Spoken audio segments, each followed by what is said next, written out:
बढ़ते हैं last question की तरफ। लास्ट क्वेश्चन क्या बोल रहा है, पहला स्टेटमेंट सेम है, दूसरा स्टेटमेंट और तीसरा स्टेटमेंट चेंज हुआ है।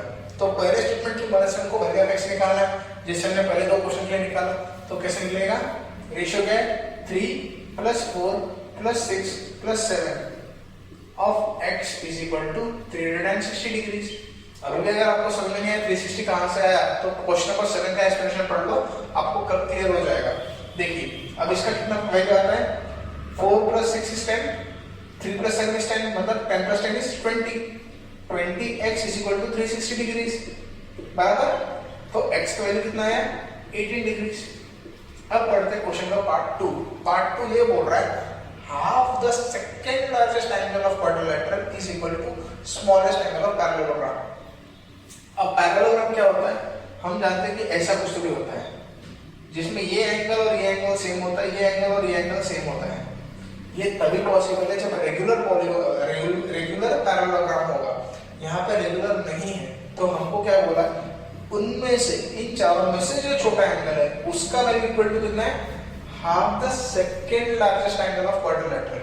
अब देखिए सेकंड लार्जेस्ट कैसे पहचाने, इन चार नंबर में से सबसे बड़ा कौन सा है 7, तो दूसरा बड़ा कौन सा हो जाएगा 4, नहीं 3, नहीं 3 तो बहुत छोटा है, तो कौन सा आएगा 6। तो half the second largest angle is equal to smallest angle of parallelogram, smallest angle of parallelogram. ठीक है, अब देखिए कैसे निकलेगा, हाफ इंटू 6 इंटू 18, आंसर कितना आएगा, 2 से 6 कटा 3 इंटू 18 कितना आता है 54 डिग्रीज।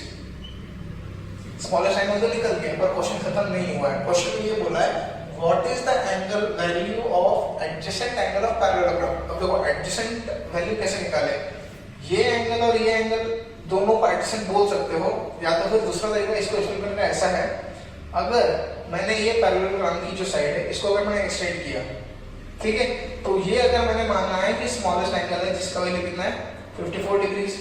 फिर ये एक सिंगल स्ट्रेट लाइन का जो टोटल एंगल होता है वो कितना होता है 180 डिग्रीज, 180 डिग्रीज।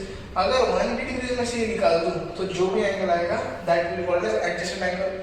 अब आप बोल रहे सर इसमें और इसमें क्या फर्क है, कुछ फर्क नहीं है। देखोगे तो ये एंगल, ये वाला जो एंगल जो भी आएगा will be equal to this value. Simple सा ज्योमेट्री है, क्लास 8 से आप ज्योमेट्री पढ़ते आ रहे हो, इसे ज्योमेट्री आप इसमें एक्सप्लेन मैंने अलग तरीके से किया है। तो आंसर कैसे निकलेगा, 180 डिग्रीज माइनस 54 करेंगे कितना आएगा 126 डिग्रीज। तो यहाँ पे मैं बताता हूँ कि ये जो क्वेश्चन है इसको ज्यादा से ज्यादा प्रैक्टिस करो, और यहाँ पे रेशियो प्रोपोर्शन का चैप्टर खत्म होता है।